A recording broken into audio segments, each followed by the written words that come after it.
Vance, I'm here. I see you, Mary Jane. Thank you very much.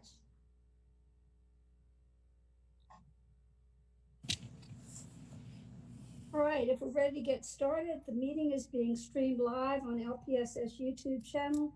A link to watch the meeting can be found on the LPSS homepage. A period of public comment is provided both before the meeting and before any vote.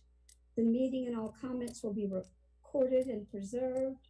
The number to call for public comments is 337-521-7018. As I just said earlier, I am concerned that several of our members who wanted to be here can't be because of either a power outage or internet outage, some people with both. We need to identify everyone who is in the meeting, so I will do that. Trish LaBeouf, Bernell Lemoyne, Lynn Fontaine, Vicki Seo, Billy Guidry, Brooke Brunette, I'm sorry, Brooke, Butch Mouton, Clyde Stansberry, Deborah Thrower, Jennifer Gardner, John Mouton, Candy Toops, I do not know who that is, Keith Johnson, Mark Herbo, Mary Jane, Matt Dugas, M. Campbell, don't know who that is, Melissa McGovern, don't know who that is, and Shannon Crumlish. But we do have 3, 4, 5, 6, 7, 8, 9. We do have enough for a quorum. Trish, if somebody else comes in, would you let me know? So CG. I have a new phone number ending in 144 that I just submitted. Is that a dial-in from any of your members? Is that Katie Landry? Let me look up her number. 278. Yes, that's Katie Landry. Yes, it is. It's Katie Landry. Yes. Thank you, Katie, very much. I know participating by phone cannot be easy, so you and Mary Jane are troopers. As is everyone for participating under these circumstances, so I appreciate it very much, and I apologize. We're going to call the meeting to order. Trish, is there any public comment before the meeting? Has anyone called in? No, ma'am. No, nobody's called through. Are there any public comments on the agenda? If not, I need a motion and a second, please, to approve the agenda. I move that we approve the agenda. This is Butch. Okay, Butch approves the agenda. I second it. This is Deborah Thrower. Thank you, Deborah. And thank you, CG, for, and I've got the roll for you. All those in favor of the agenda, say aye. Aye. Aye. Opposed? All right. So the reason we are here yet again, and I want to thank all of you because I know you're tired of meeting, is that at our meeting in March, the EGWIT program was mentioned on the agenda, and we were told, I went back and looked at the meeting, that no plan member would see a difference. The next night at the board meeting, the school board members were told several times that there would be, and I looked at that meeting, there would be no changes for any retirees. As I understand it, Mr. Fontaine made those statements because that's the information he had at the time. A letter was sent out to retirees on Medicare, and that letter indicated, and I think the quote was that there would be little, if any, difference. That prompted a number of phone calls, primarily about whether or not people had to change pharmacies or change doctors. A lot of our retirees, of course, depend on the insurance, and you talk about any change, and they're very concerned. So it turned out that what we thought was a program with no changes is apparently a program that has changes, none of which we know about. So Mr. Fontaine agreed to come back and give us an explanation, I hope, of any and all changes that we're going to see for our retirees. A list of pharmacies went out because that was the first concern. And I don't know if RX Benefits or anyone has reconciled the pharmacies that our retirees, our plan members use and those that Brooke took great effort to list for us in the area. Hopefully somebody has done that and can tell us with 100% certainty whether or not anyone's going to have to change a pharmacy. Also, last week we all received a document because we were asking for information, and that document said something to the effect that concerned a number of people who called or emailed, and that said if retirees did not sign up for this program, they and their dependents would lose any drug or health benefit from Lafayette Parish School System. And you can imagine how frightening that concept would be to a retiree, especially some of our elderly retirees who are living alone. So because of the concerns, we called this meeting, and of course we all know what happened last week, but thanks to Mark, now we have what we need to have to continue. So I will turn it over at this point to Mr. Fontaine and ask if you have any questions, hold them to the end of the presentation. I know I have questions given to me from people who either don't have power or don't have internet, and I'll be asking those at the end. So Mr. Fontaine. All righty. First off, I'm sure glad to see faces on here and see people on the, or hear people on the phone. I know we've all been through quite a weekend here. Here at home, obviously not having it nearly as bad as you guys, but I hope your lives get back in order quickly and pain-free. With regard to the questions that I'm aware of at present, I'm going to start with, first of all, there were questions asked to, does this affect my medical plan or affect my medical coverage? The Silver Scripts EGWP plan has absolutely no bearing on your medical coverage from the standpoint of providers or benefits or anything like that. It does not change your medical coverage at all. To give you an example or an analogy, if you remember years ago when we first started representing the Lafayette Parish School System, you guys utilized Blue Cross and their prescription benefit management, and we moved that to RX benefits. That's a similar situation as to what's going on here. The reason why we moved from Blue Cross to RX benefits at that time was obviously to preserve benefits and to save in claims costs. Same scenario here. This is a design to preserve benefits and also reduce claims costs. Initially, we were talking about savings of $600,000 to $800,000, and further working with Silver Scripts, we've been able to project savings as much as $2.6 million with this program. So first of all, it does not affect your medical coverage. Nobody has to change your provider. Doesn't affect the PPO listing of doctors, hospitals, medical providers on the medical side. Secondly, will I have to change pharmacies? The pharmacy network that Silver Scripts is using here is the same as your current CVS Caremark network. So there's no change in choice of pharmacies. I asked Brooke to put together a list of local pharmacies as well as statewide, and you can see it's quite long. So it's the same network of pharmacies that you have right now through your CVS Caremark plan through RX benefits. Third question that was posed to me is this a Medicare Advantage plan? Are we being forced into a Medicare Advantage plan such as the Humana plan? Absolutely not. Once again, it does not affect your medical coverage.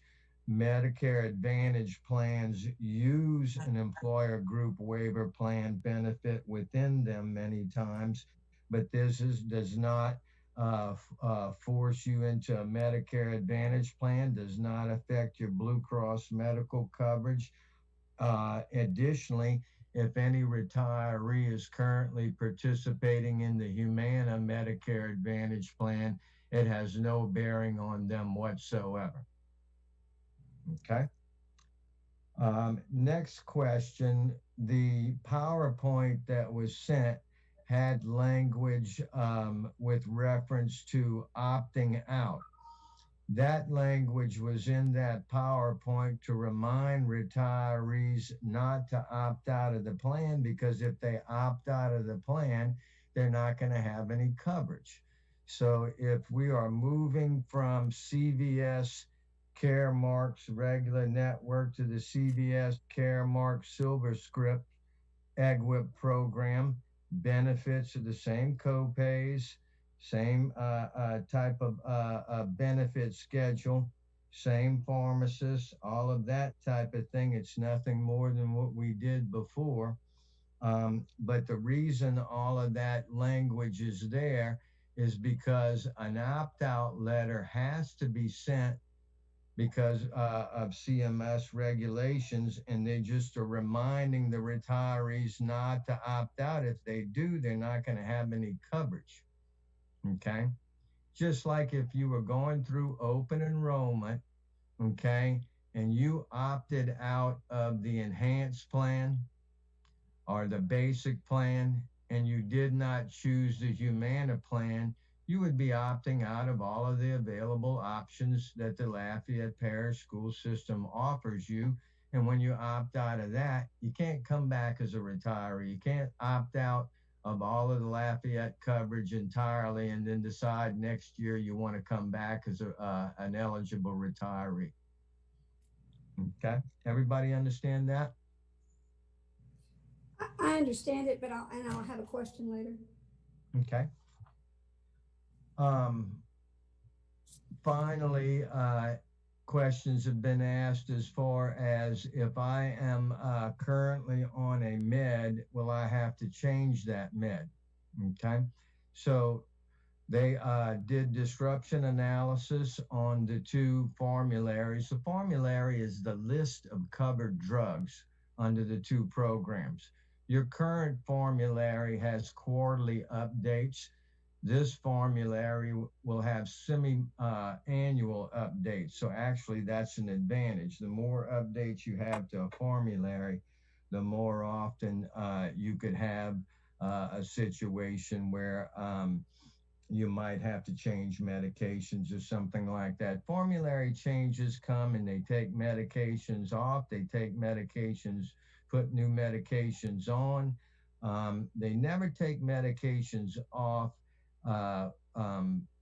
for that would leave a member in a position to not have a medication. Many times when a medication comes off, it's for reasons of not being medically necessary or a number of lower cost alternatives there. A member always has the opportunity to have that looked at, revisited, and if the doctor says it is medically necessary that they take that one particular medication, and that is approved, probably 60%, 70% of the time that's approved. That's the process that some, members usually go through. If your current medication that you're on, if you have, and when they match these two formularies together, the disruption was less than 1%. So 99% of all of the retirees that would participate in the SilverScript plan, this is non-applicable to them because they're not going to get a letter in the mail. If they do get a letter in the mail that says that their current prescription is going to be excluded from the SilverScript formulary, okay, they're going to go through an authorization process, and either that medication is going to be approved or declined. As I said, 2/3 of the time it's approved. If it is declined, there is a wrap network around the plan, okay, that gives us the ability to approve that medication. Going forward, all new scripts go through the process of being, all new scripts just utilize the current formulary. So if we step back and look at this, no retiree is losing medical coverage. No retiree is being forced to change a doctor. No retiree is being forced to change pharmacy. Okay, and no retiree is going to be have their current medication taken from them in this process. So with that, we formulated a situation here that we can honor what was proposed to you, and that there really are no changes.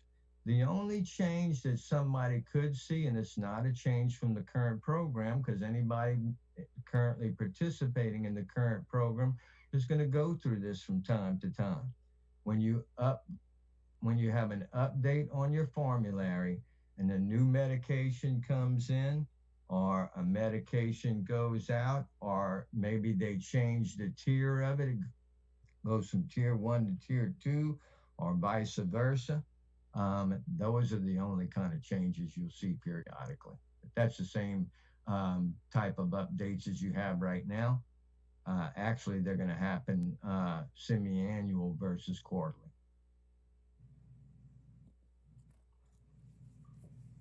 You ready for questions, Lynn?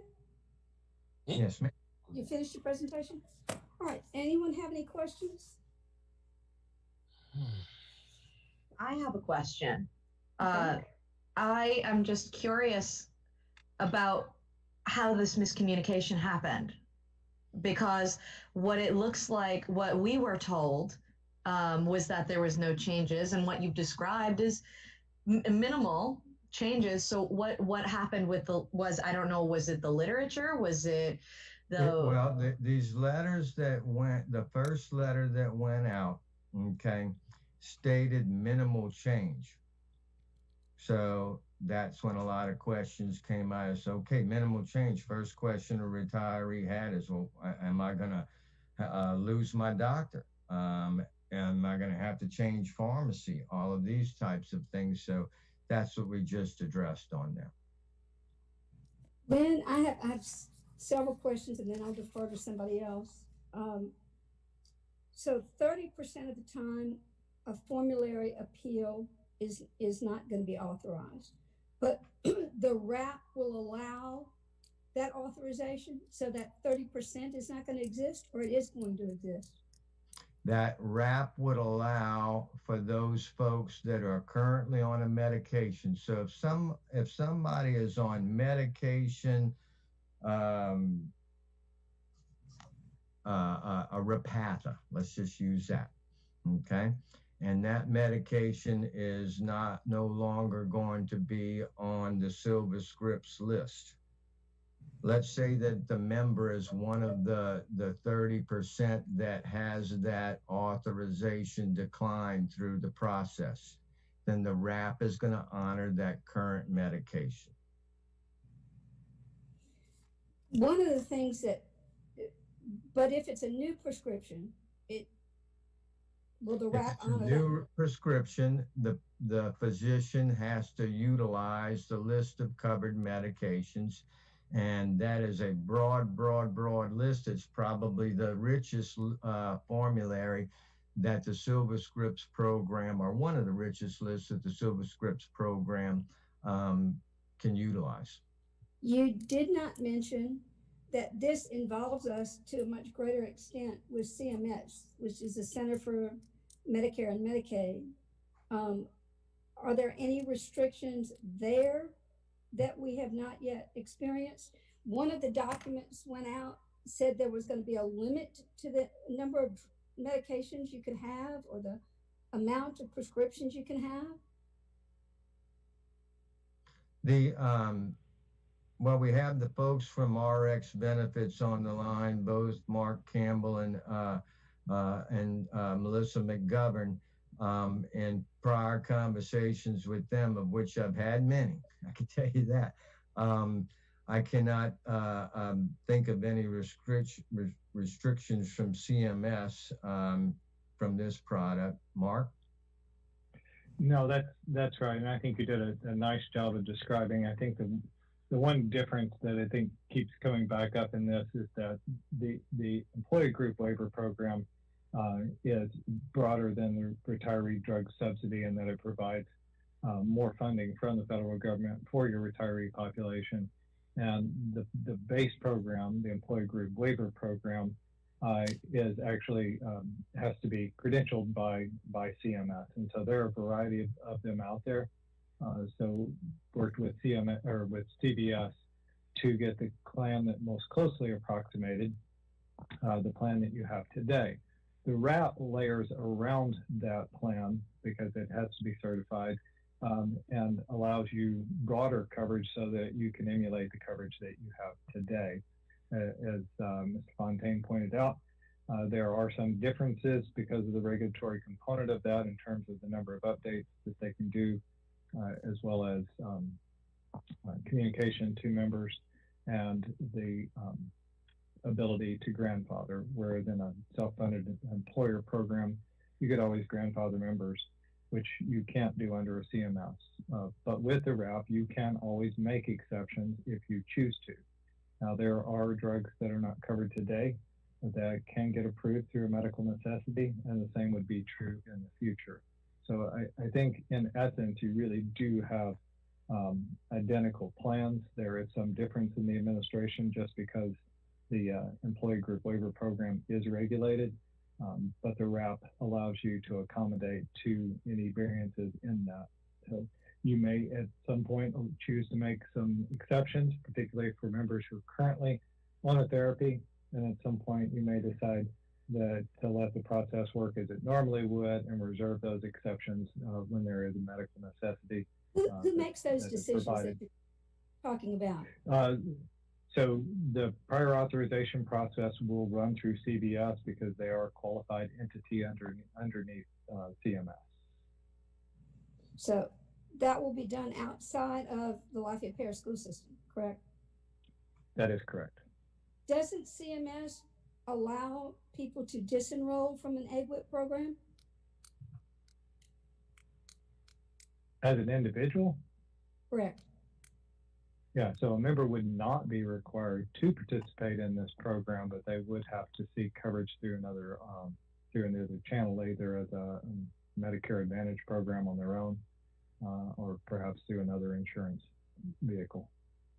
So they can disenroll from this program, but then they'd have no insurance. That is correct. Our retirees.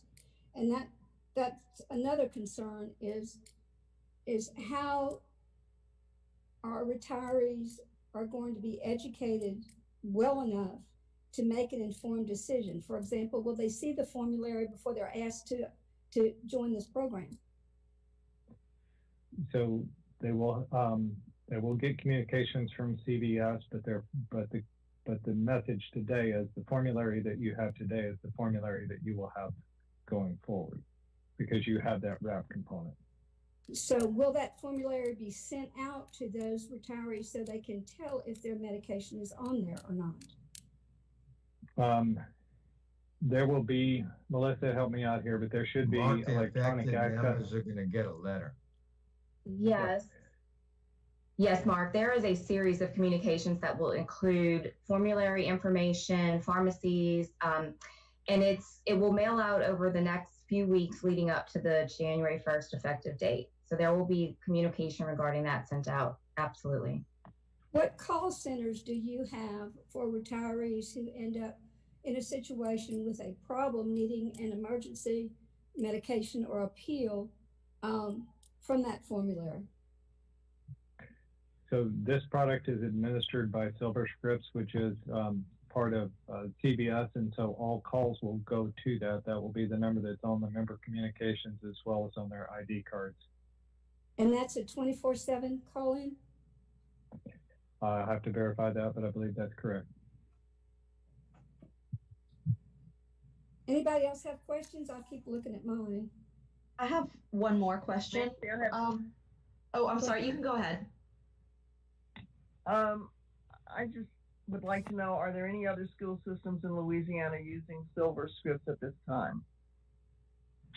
I don't know that I can answer that question for you. I can tell you that the Office of Group Benefits is in implementation with an egg whip program for an effective date of January 1st. That would be a good reason not to do it. Go ahead.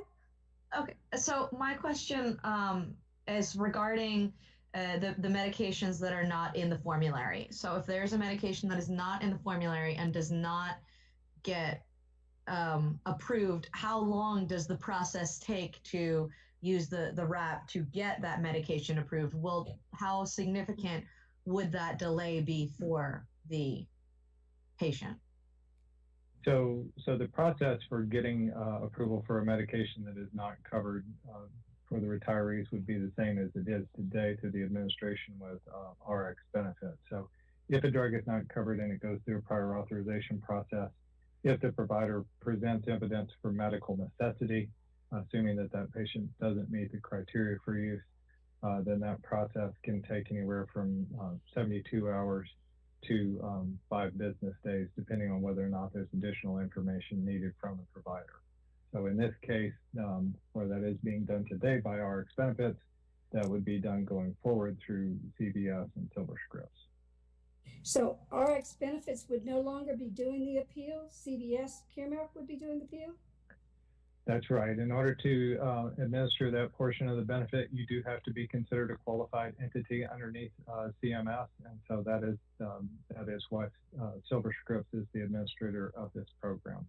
That is a very real concern for retirees who are on and will continue to be on, as their health deteriorates, medications that they might need.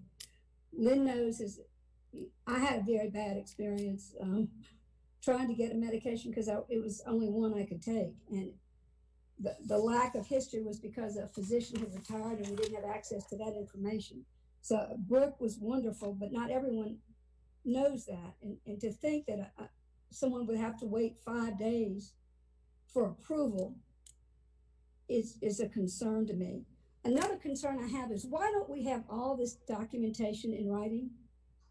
We're being asked to approve this, and I have nothing except for a retiree sent me a copy of the letter she got, and then Brooke sent us the list of pharmacies, or Trish did, and then we got that one document that had the opt-out in it. Is there a brochure? Are there documents that this committee could have in order to make a more informed decision? Because we don't have anything. So if I could back up to your first point regarding the 5 days, that is the same today for RX benefits as it would be for CVS. Lafayette Parish is still a customer of RX benefits, and even though this portion of the benefit will be administered through Silver Scripts, RX benefits is still here to help facilitate any challenges that a member or the plan may have throughout this process. So Silver Scripts, CVS Caremark will presumably be paid for their efforts. And we will still have RX benefits who will be paid for their efforts. And yet we're still going to save 2.6 million. Jesus.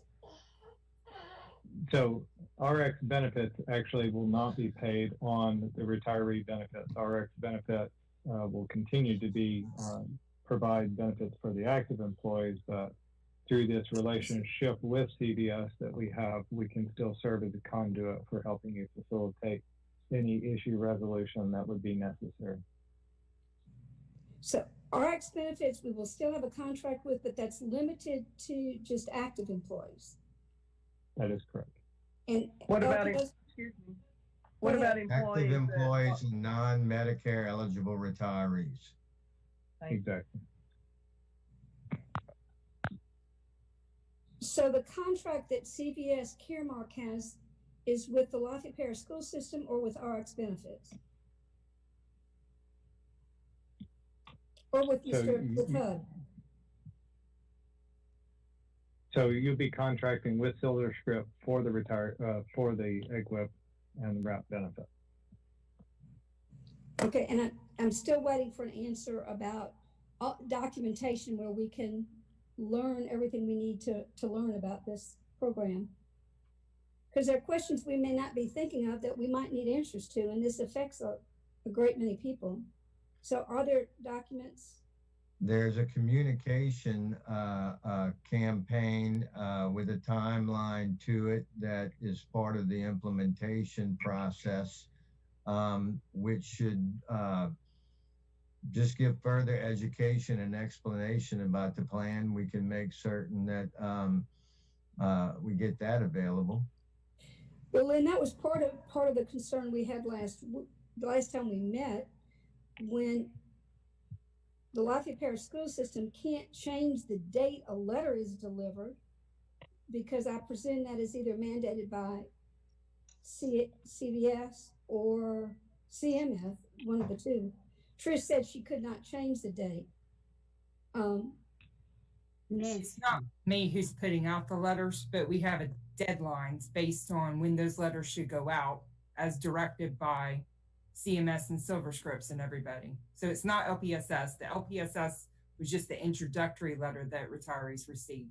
And that's my concern. You don't have control over the timeline for all this information distribution. That you have deadlines, but they're set by CVS and by CMS, correct? Or correct. Nancy, based on an approval, so we move forward. Okay, Carol, good to see you. I want you to know that I'm back in. Okay. And I don't know what questions have been answered, so I haven't asked any of your questions yet, so go ahead. Okay. Well, I think y'all were discussing, one of the questions I had was, when was this presentation made to the committee? Because I'm getting numerous phone calls, but I don't have any information to give them. I have told everybody at this point, don't do anything until I give them more information. And I'd like to have more information this week so I can let retirees know. That's the first question. And then one question they asked was, every pharmacy in Lafayette Parish, will they be able to use all those pharmacies, or only the ones associated with SilverScript? That's my second question.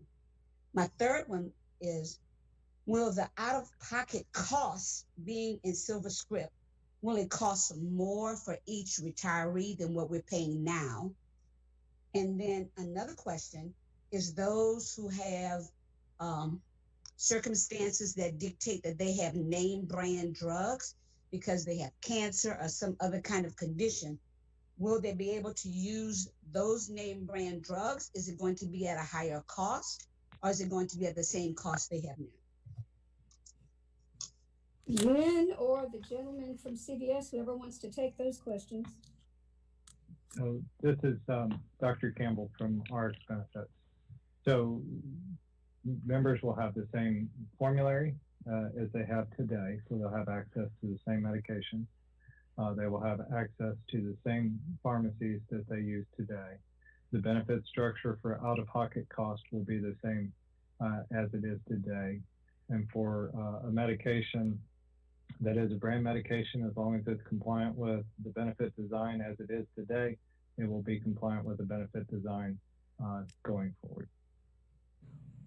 The document, one of the few documents we have been able to see, said there would be a limit on medicine.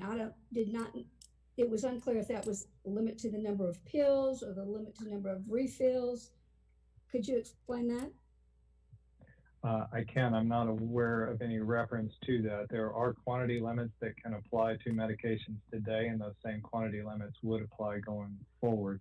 So again, the intent of the EGWIP with the RAP, the EGWIP does not mirror your plan identically, but the RAP is intended to complete all of those elements where the benefit design today is not consistent with the registered plan with CMS. Could you give us an example of medications that would have some limitations to them? Sure. Some medications, for example, medications for sleep aids, typically recommended for 15. What's that? Hydrocodone. Hydrocodone. Yeah, that would be a good example. So there are a number of medications that are limited to a certain quantity per month supply. Sometimes if it's a single unit, like inhalers or what have you, but the same limitations would apply under the new plan as apply under the existing plan. So why did the document, I think it was the same document that had the opt-out on it, Lynn, because that's the only document we've gotten, aside from the letter that one of the employees sent to me that she got, one of the retirees. Why would that opt-out document that we got mention limits on medication if there aren't going to be any? Well, it doesn't say that there won't be any, and I haven't seen the document, but I think it's probably CMS requiring people to know that there are certain provisions of the benefit that could apply, including quantity limits. But if you can, if someone can share an exact copy of the letter, perhaps I can address that for you. Lynn, did you send that to us, or did that come from LPSS? Was it the PowerPoint, Ms. Nancy? Yeah, you're referring to page 9 of the PowerPoint. Some drugs require prior authorization and are a quantity limit exception under the Silver Script plan. That's all that's mentioned. So the quantity limit would depend on the type of drug? Right. Some drugs are going to require pre-authorization. Some drugs obviously are going to have a quantity limit. You're not going to want to have somebody have a 90-day supply of,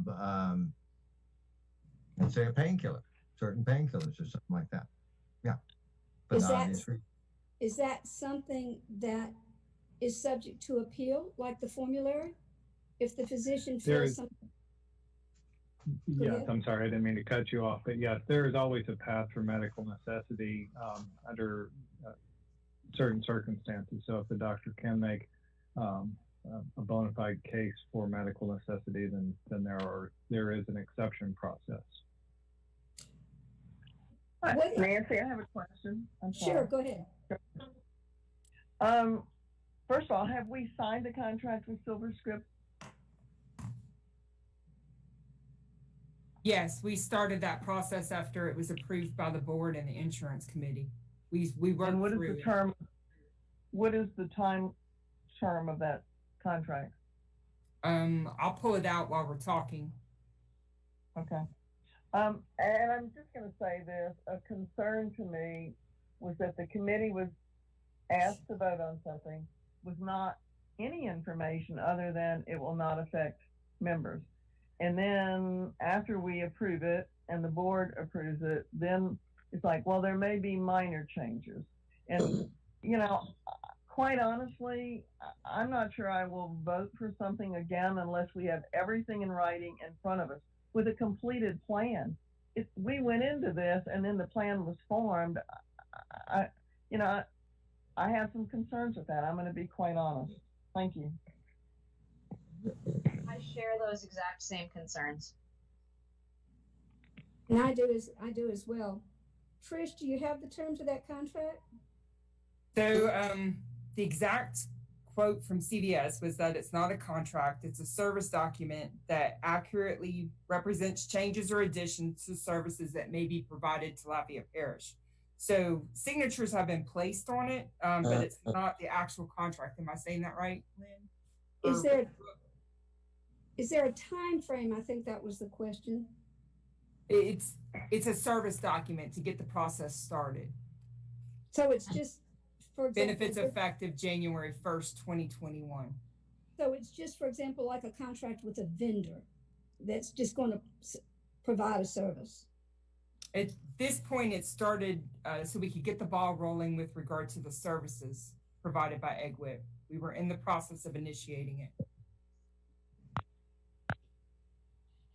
Anyone else have any questions or comments? Yeah, under what conditions once the contract or the service contract is in, under what conditions can it be revoked? Should we be satisfied with it?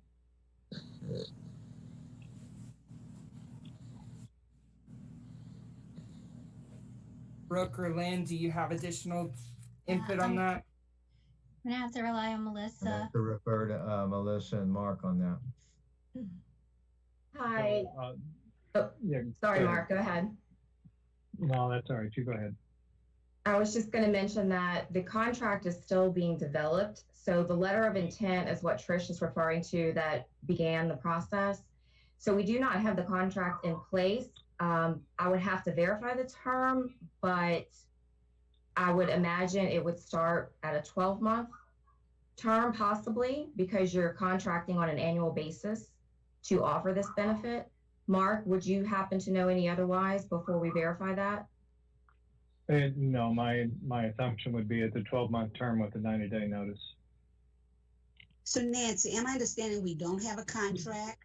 And if we don't have a contract, I would like to know more information before I say that I'm going to support something like this, because I really feel blindsided at this point. Okay, Carol, thank you. Yes, I'm understanding we do not at this point have a contract, and that if we had a contract, it would be 12 months with a 90-day out clause. I think that's what I understood. And I think that came from RX Benefits, Dr. Campbell. And I'm sorry, are both of you from RX Benefits, Melissa and Dr. Campbell? Yeah. Yes, ma'am. I'm the strategic account executive that represents Lafayette Parish School System. So I work with Lynn and Brooke on a daily basis. And Dr. Campbell is our Vice President of Clinical Services here at RX Benefits. So we're working together to support this project. Okay, and there's Nancy, I have another question. I'm sorry. Oh, okay, Katie. Sure. Earlier, Lynn stated that we're approximating that this may save LPSS $2.6 million. Will that savings go into insurance reserve fund or fund balance, or is it going into LPSS general funds?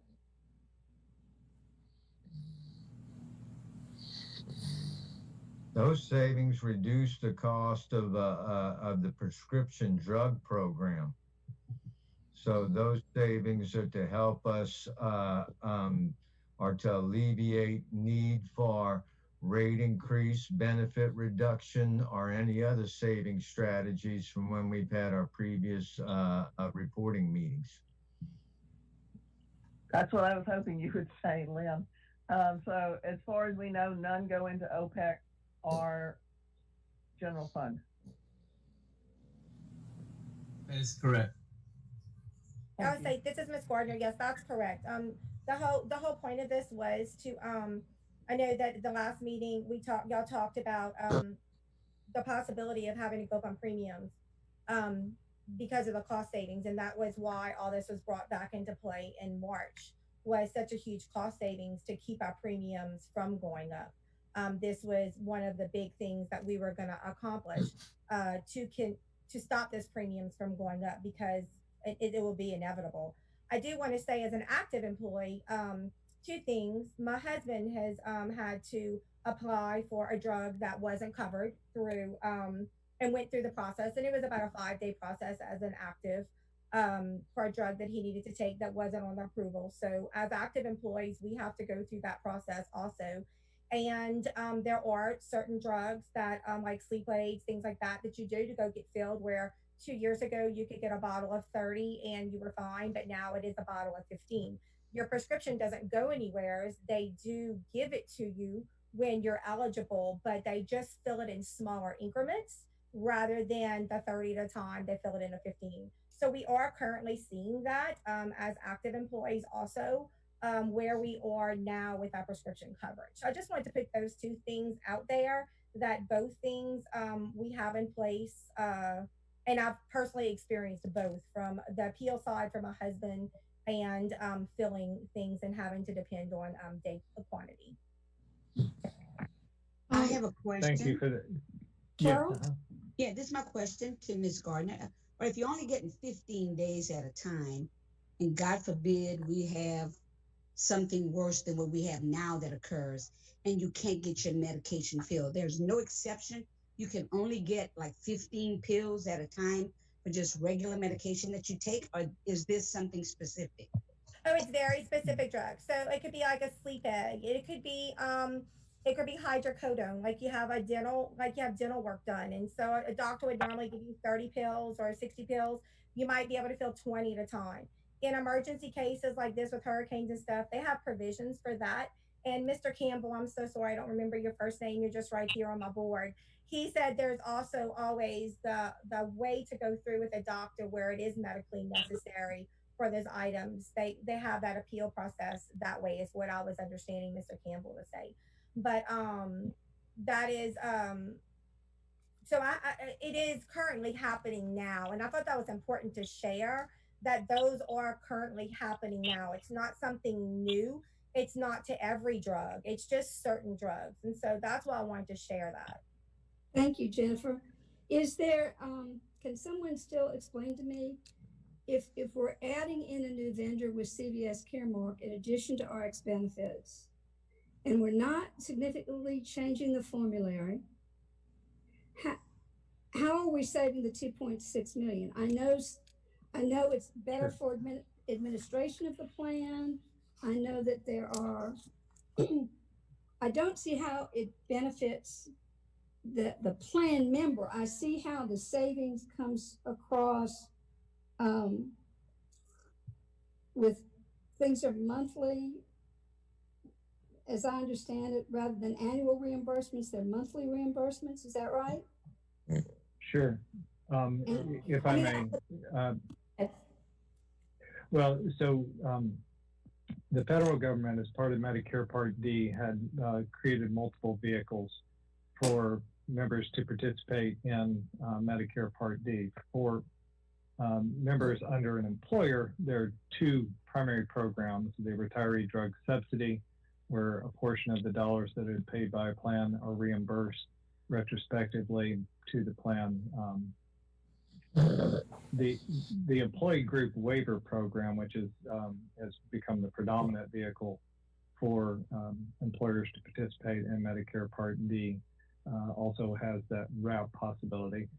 So an employer can select a qualified plan, and then if they choose to, they can build a wrap around that so that they can emulate the plan. And so there was some conversation a few minutes ago asking about, you know, what kind of brochure.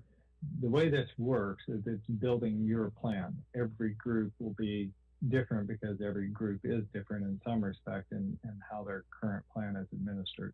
So the actual underlying component plan of the CMS, that information is out there at the formulary, but it wouldn't be of much value to you because once you wrap your additional coverage into it, it emulates the plan that you currently have for your active employees, and that's the real purpose of that. As far as why the EGWIP program, the Employee Group Waiver Program, provides more substantial savings to the group versus the Retiree Drug Subsidy Plan, is because the Employee Group Waiver Program accesses a catastrophic component of the Medicare Part D law. So once a plan plus member cost reaches a certain threshold, the federal government kicks in what's called catastrophic coverage at an 80-20 reimbursement rate. So the plan would actually has been rated. CMS has looked at your data and said, okay, well, we're going to provide reimbursements back to the plan based on what we anticipate their cost is going to look like. And so beginning in January, the plan will actually be getting subsidy funding back from the federal government to offset their expenses.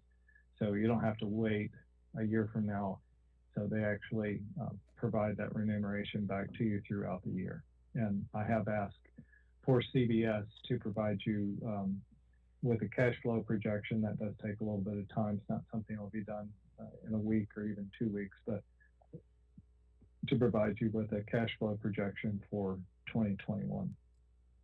And again, I do, as a pharmacist, having been a consultant, less so as the Vice President of RX Benefits, I wanted to just convey to you that I do think that this is, both financially and clinically, a very sound program for you. I regret that there are some questions that haven't been answered up to this point, and I have a great deal of respect for everyone on the phone, and I'm happy to do what I can to answer those questions. But I do want to reassure everyone that the medications that you have access to today will be the same medications you'll have access to tomorrow. The pharmacies that you use today will be the pharmacies you use tomorrow.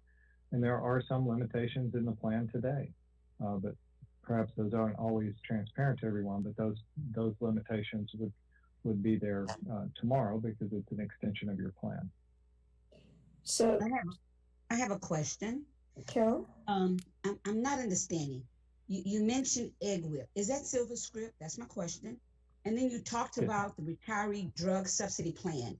Is that the subsidy that the federal government send for members who are on like Humana? They're on the Humana plan, so they get monies from the federal government that covers the cost of their out-of-pocket costs for their premium. So is this egg whip silver scripts? I'm just not understanding. Yes. Sure, absolutely, and I know it's a lot. When you see the commercials on TV for Humana and Cigna, those are Medicare Advantage plans where you can join as an individual. But there are two employer-type funding programs through the federal government for Medicare Part D. The Retiree Drug Subsidy Plan just pays a portion of the dollars, refunds an employer for a portion of the dollars they spend at some point in time. Whereas the employer, and it doesn't have that catastrophic component to it.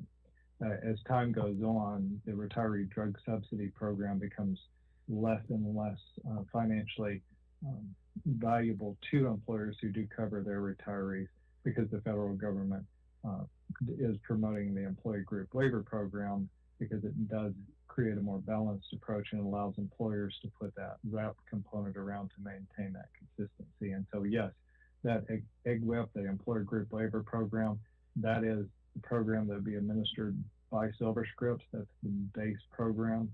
And then the wrap component is everything else that is needed to make that the entire experience emulate the same benefits that the active employees have. What is the cost of the wrap? Well, that's all baked into the premium. I couldn't say exactly what the difference is between the base and the wrap, but it's probably something could be we could probably get to, but. Which goes back to what Katie's concern, or maybe it was Carol's concern. It seems like there's still information. Miss Nancy, this is Mary Jane. I have a question. Sure, go ahead. Okay, what I'm trying to wrap my head around is what are we saying is that Lafayette Parish SilverScript is taking over the Part D Medicare that retirees currently may not be applying for now? No, this, so just to make sure I don't confuse your question with this answer, there are lots of plans out there that individuals can enroll in on their own, and that's not what we're talking about here. What we're talking about is all the retirees as part of Lafayette Parish can participate in Medicare Part D through the employer, through an employer-sponsored plan. So this is still the employer's plan. It's just that if we administer this portion of it through CVS, then the plan can save money because they're now in a CMS regulated plan, at least for the base portion of this, and the wrap portion, as I said, covers everything that the Medicare base plan doesn't. So that being said, the employee doesn't have to do anything other than continue to stay in the election that they have today with their employer. So CMS regulated means there's much more regulation from the federal government than we have with the current prescription plan we have. CMS regulates SilverScripts and other entities that provide these type of benefits, so they do their filings every year. And as Lynn mentioned, they can update their formulary, make changes to their formulary no more than twice a year. There are requirements around turnaround times and notifications for prior authorizations, which are very protective to members.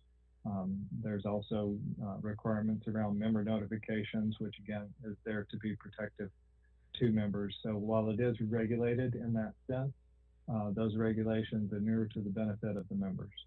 And see, that's the kind of information we would like to have to know, exactly what CMS regulations are going to be imposed on the retirees. And I know you're telling me that they inure to the favor of the plan member, and I'm sure that's true. But I can't go tell somebody that unless I've seen it and I know it to be the case. And it concerns me also that there's no other school system doing this egg whip at this point in time. So I don't know that we want to be the guinea pig. If the Office of Group Benefits is doing it. Can I ask a question, Nancy? Sure, Carol. My question is, I really would need a brochure. All this information right now I'm trying to write down, but it's all brand new to me. That's the first thought I want to put out there.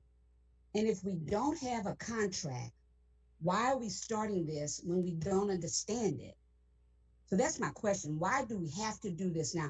I'm always feeling blindsided because we're always getting pushed into things that we really don't know anything about. So this right here, I couldn't answer any questions. Today, I have a little knowledge, but I have a lot of people I have to answer to. So I'm going to ask whoever is taking minutes. I need some detailed minutes. I need some brochures. I need something to help educate retirees so they can know what's coming. Any more questions or comments? Is there a motion? Nancy, this is Katie. I have grave concerns that we have not seen this program in its entirety, and we're getting ready to enter something. We have not even seen a copy of a contract that we will enter into. That concerns me. I'm not saying this is a bad program. I really don't know. I mean, it sounds good, but until I see everything, including the formulary for myself, including a proposed contract that we should enter in, and what the terms are of that contract, I am very uncomfortable moving forward with this. I don't know how everybody else feels, but I would like to make a motion that we rescind the action that we took approving this until we get all of the information and then we can revisit it. Second. Okay, there's a motion and a second. CG, I didn't get the exact wording. Katie, you want to rescind the prior action until we have? Miss Nancy. Yes. Public comment? Do we have public comment? Yes, but can I clarify the motion first? Yeah, okay. That we rescind the action that we took concerning silver scripts and revisit once we are presented with all of the information. CG, I assume you have that. And the second was by Carol Broussard. Yes. Okay. Public comment, Trish? Madam Chairman, I have a question for you, and then I have a comment. Mr. Santani. Good evening. I would suggest that perhaps the motion would be worded to be a recommendation to the board, since I believe the board would ultimately have to rescind approval of this for the group benefits plan. That's my comment. I agree, Mr. Santani.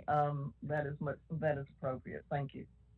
And then I just wanted to say that, it seems to me, listening to all of this, we have a couple of different fronts that we need to rectify before we move forward, would be my opinion. First would be the communication aspect of it. What I've heard from Mr. Campbell and Mr. Fontaine tonight is slightly different than what I've heard from some of the retirees over the last couple of weeks. So it seems like we have a little bit of an education campaign to embark on. Secondly, I agree with Ms. Landry.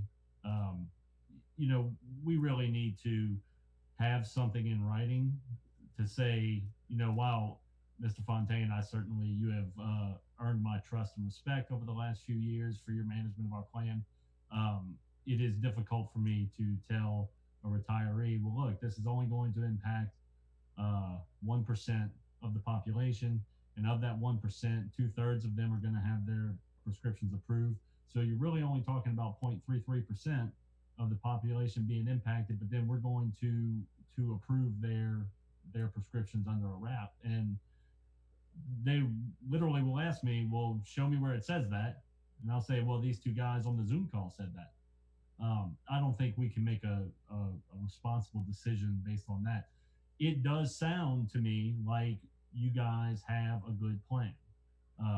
But I do agree that we need to be a little more diligent about this before we move forward. So my question to Ms. LaBeouf and Mr. Mouton, Mr. Campbell, and Mr. Fontaine, someone is, if the board does delay this implementation, does it mean we lose our shot for 2021? Or can we come back in November and approve it if this committee is able to get the information that it needs? So the window for January 1st will be based on CMS requirements around member notification and the availability of additional information needed to satisfy this body as well as the board, and to have them enter into an agreement. So if that window for January closes, there's always the possibility to do 7/1 of next year, although that would truncate the savings substantially. And then the next option would be January 1st of 2022. So if we do not have this letter out in retirees' hands by October 19th, we miss the window for January 1, is what you're saying?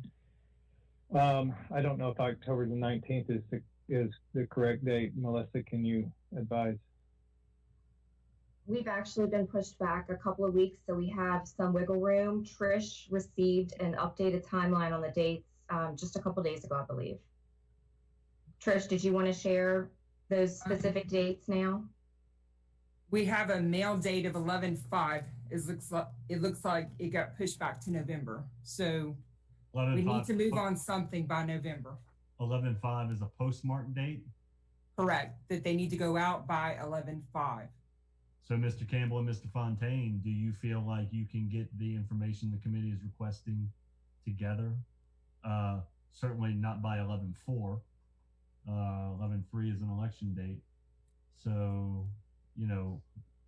by October 25th or 26th, something like that? Is that reasonable to ask you? October 26th is a Monday. I went and changed to November, and then I looked at that. Yeah. So to address all of the concerns from the meeting tonight, I would think we could work with Mark and Melissa and the rest of the team to get all of those questions addressed. Yes. Because I think that the committee's looking for a really good FAQ paper outlined. I listened to Ms. Carol and I listened to Ms. Katie. I think there's something tangible in their hands that they feel. I will say the guidance and the specific questions, I would like to see people call Trish and her department if they're uncertain on a question, since she's been dealing with them. But I do think putting something, I think Mrs. Tanny, that's what you're asking for, is maybe like a FAQ or something in writing that they can refer to and see in paper. Am I correct? Right. I mean, you can send people letters, and I can tell you how I treat form letters that I get from my insurance company. I don't necessarily read them too closely. But if you say something's changing in my plan and you give me a trifold brochure, I'm going to look at that. And I'm like a lot of people, pictures are better for me than words. So I think the education aspect of this can be improved upon. But yeah, the last week of October would probably be what we would need, because should the board decide to delay this, then we would have to meet again prior to November 5th in order to give approval to move forward. So I'll also point out too that I understand the savings will be severely truncated. I know there were some large numbers being used as the total savings amount. I looked at our group insurance fund budget for this year, and I believe, Mr. Guidry can correct me if I'm wrong, I believe we only budgeted $400,000 of savings for this. So while $2.6 million would certainly be welcome into the fund balance of that budget, I do think that we can, if we miss the window, if we're not comfortable with the plan as presented late in October, we can make it through to next year and put some more work into this. That's my opinion. And that's Thank you, Madam Chair. duly noted, and appreciate your comment. As far as the savings, the difference in savings when you start the plan in the middle of the year, it does have an impact on the number of people that reach catastrophic. And I apologize, I should have been more explicit about that. But that's why the savings do modify substantially with a mid-year start versus a January start. Fair enough. But a mid-year start, if what was budgeted was $400,000 and you're talking about 2.6 million in a year, if we miss the October deadline in terms of getting information, you said it would take several weeks to get the cash flow information. We certainly want to see the formulary, any CMS restrictions, and all the other questions that I'm sure Lynn has been taking notes on. If we miss the October deadline for January 1, what is our next option, mid-year option, even though it would be diminished from the 2.6 million? What's the date? I will have to get back with you on that in terms of having everything buttoned down. I would imagine it's a 120-day window from 7/1. Okay. Burnell, I think Lynn answered several of the questions at the beginning, and I think if you get information out that deals specifically with what we're talking about tonight, but I think the minute when you send out information and you start talking about like Medicare Advantage, any of those things throws everybody into a tailspin, because the concern is that on many of these, like Humana, like Medicare Advantage, and some of these various programs, so many doctors don't participate in that. And so that's what the concern is. I think we deal specifically with what we talked about tonight, that's dealing with the pharmacy part of it. I don't think we'll have any problems. But then when you can mention these other programs, that's what everybody gets uptight about. This is Billy. May I comment? Sure. I don't know who it is. Okay. And again, this isn't to rush the process, but as Mr. Centini mentioned, we had budgeted about 400,000 of savings with regards to this program. And in looking at the claims that we've been paying since July 1, it's sort of been a little different from in terms of COVID. The impact of it, we saw a decrease in claims towards the end of last fiscal year, and we really saw a significant increase in the claims at the start of this fiscal year. So Mr. Fontaine and I have been looking at it on a weekly basis. Initially, our response, this just may be the those elective surgeries that were put off during the COVID period coming through. We are starting to see the claims come down some over the last 3 to 4 weeks. But I would say that by looking at the incremental savings, that is between the 400,000 that's in the budget and whatever the actual numbers may end up being with regards to this EGWIP program, that would go, I think that would go a long way towards offsetting some of the claims that we're seeing at the front end of this year that were not anticipated in the budget. So that's an FYI, because basically what we're looking at is just from a budget, just strictly a financial standpoint right now is, so if we were to postpone this until next year, in essence, that removes a pretty significant potential for significant savings. And between now and January, it puts us in a position of having to look at other program changes that will potentially keep us in the black for this year. Because as we all know, last year reduced our fund balance to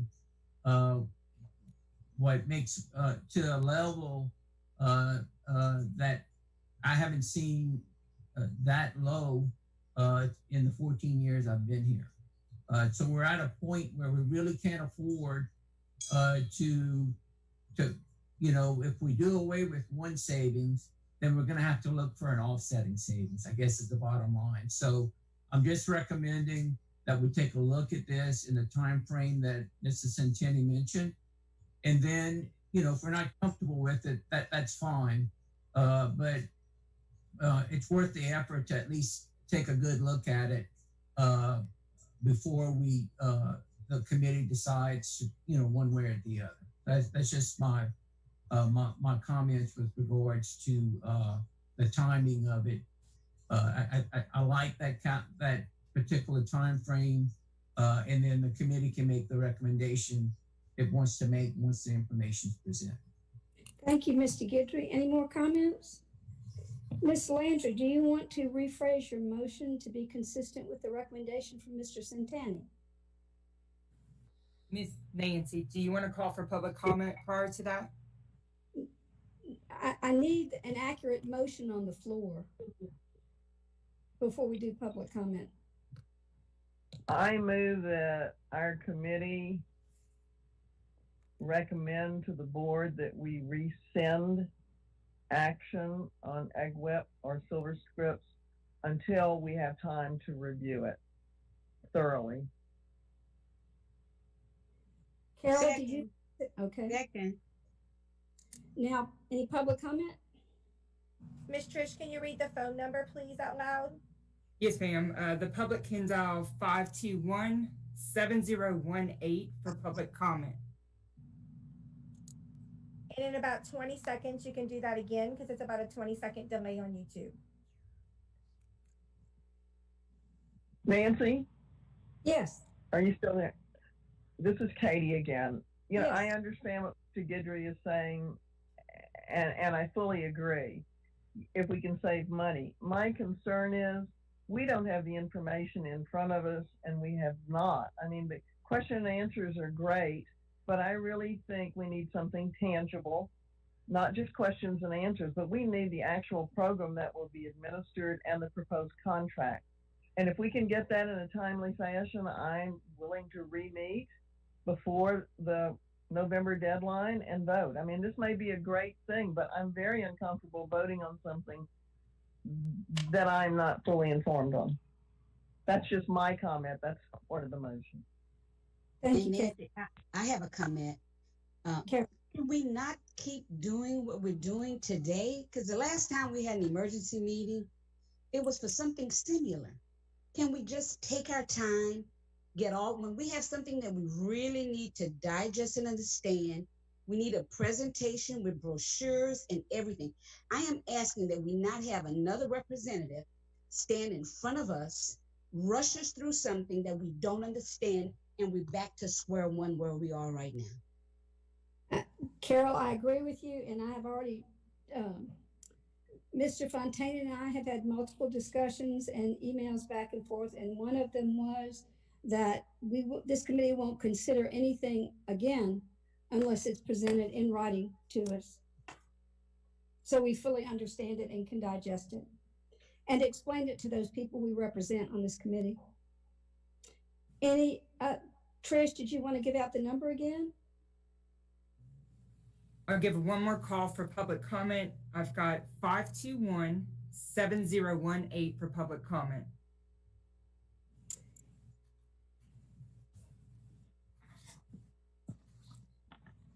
I want to thank all of you for your time, and thank all of those who were answering all of our questions. Can I just add something, please? Sure. Okay, I think we're all a little bit gun shy because if you remember, we had a situation where you have to vote on it to find out what's in it. And you can keep your doctors, you can do this and you can do that, which is the same thing we heard here. So it kind of makes everybody, and I'm talking about the retirees, sort of gun shy. Is it going to happen? Yes, this is what's being said, but without the physical documents, I'm with y'all on that. Is there any public comment, Trish? No, ma'am, there's not. Any Nancy, I have one other comment or request to the staff. Okay.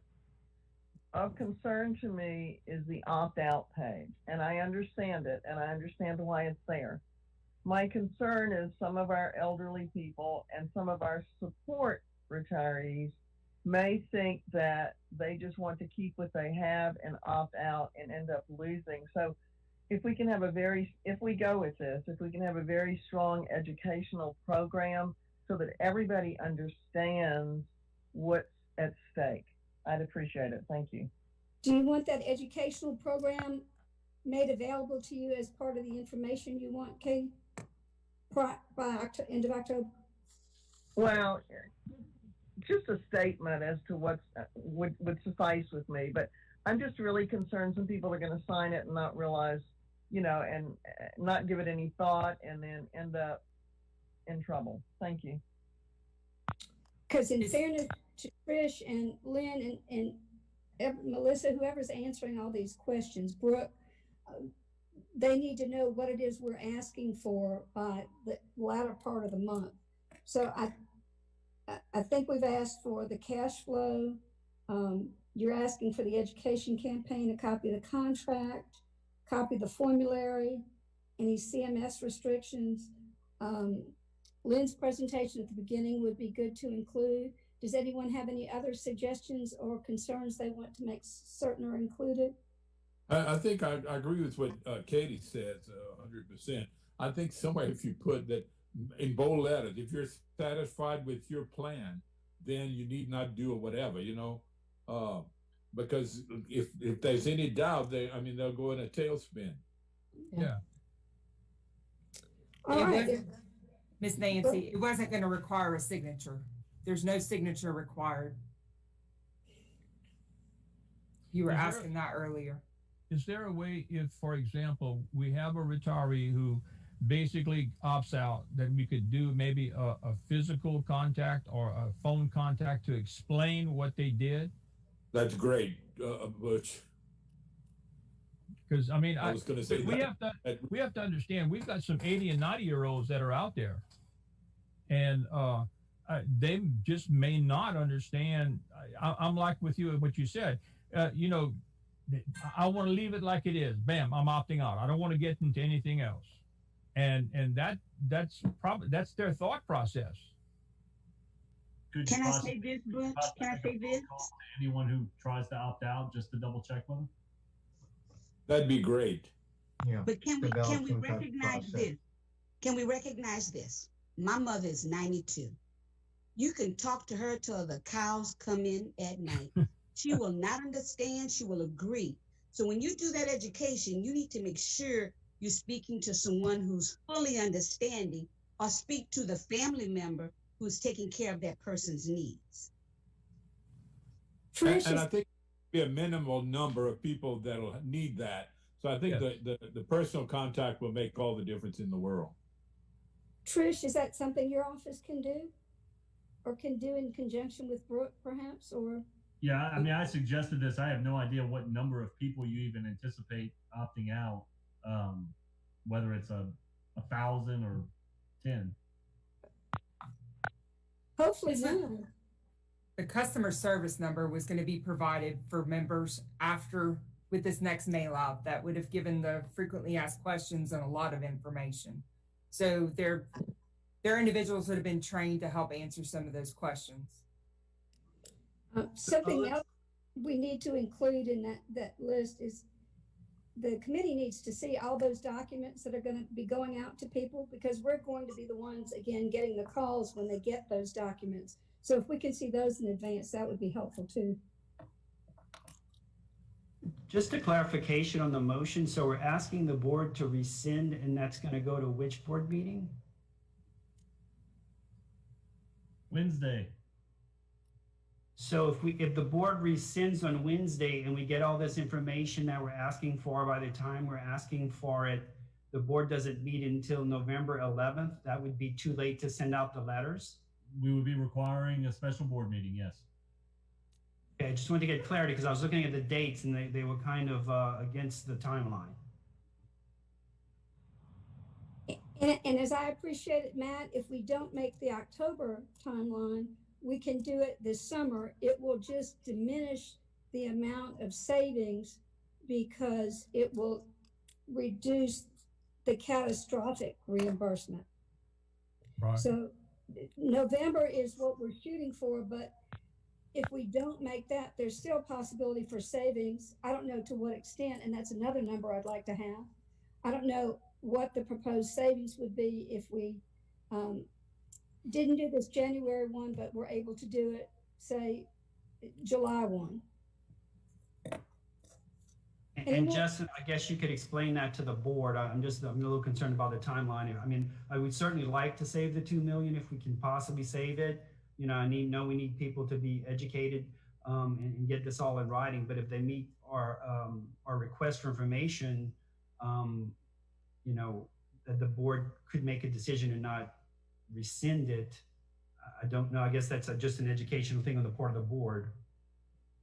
Well, man, I don't think we're able to delegate this authority to any committee per the board's policies.